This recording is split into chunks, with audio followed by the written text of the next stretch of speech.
It is 4 days since the devastating attack and the beginning of the grim reality that is the search and recovery effort at the site of the World Trade Center here in New York.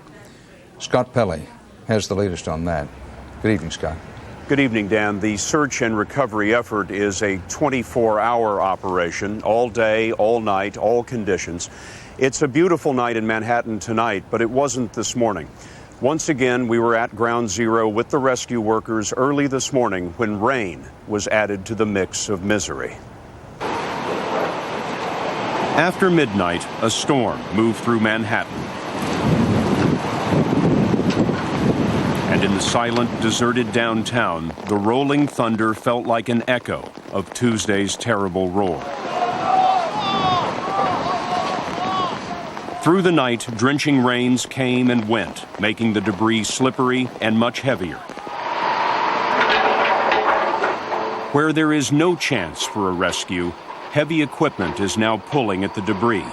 But anywhere that there is hope, they are taking the rubble away by hand, moving the mountain one bucket at a time.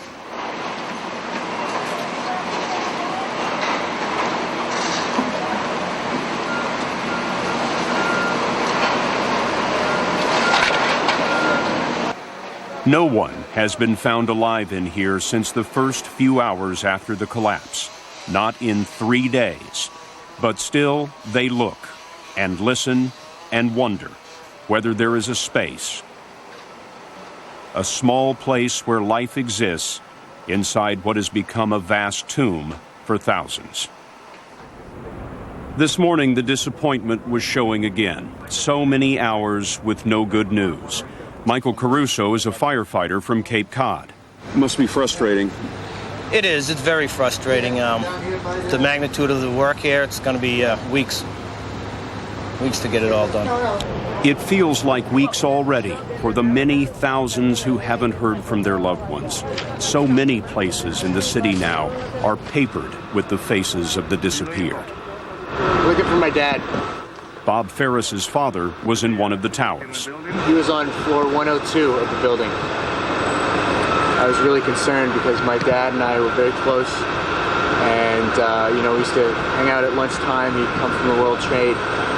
And now he's missing and I don't know where he is. So. This man lost his brother-in-law.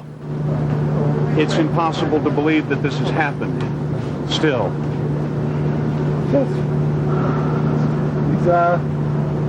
My father has a 2.5-year-old daughter. He's godfather to one of my children. And you hope he's still there, even though you know there may not be much chance.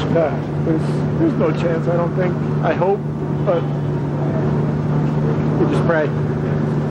On his tour of New York today, the president met privately with family members and saw the enormous devastation that has changed his nation. Joe Albaugh is the president's point man in disaster recovery here. He's the head of the Federal Emergency Management Agency. You were with the president down at the site. I was. What was his reaction to it?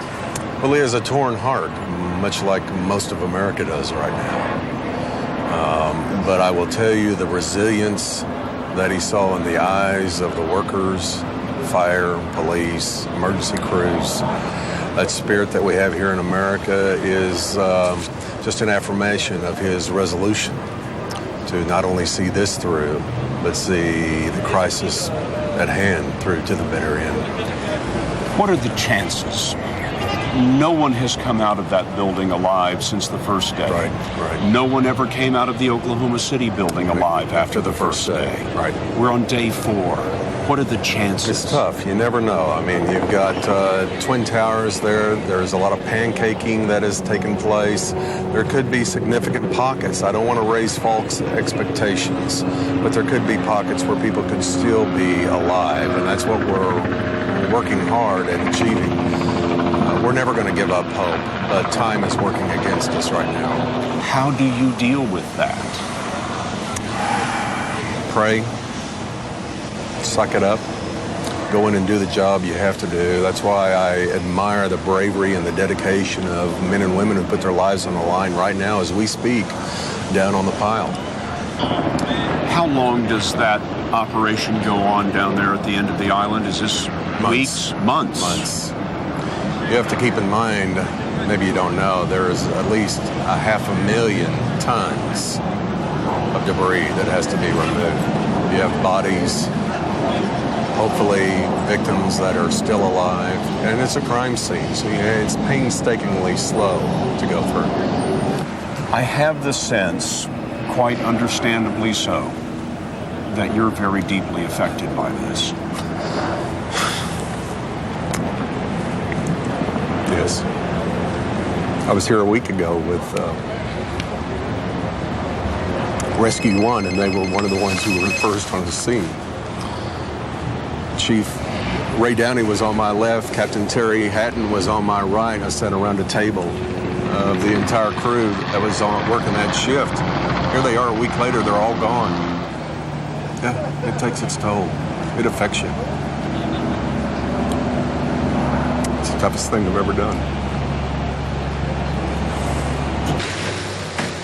On a street corner just a few blocks from the disaster site, supplies are piled high for any rescue worker who might need them.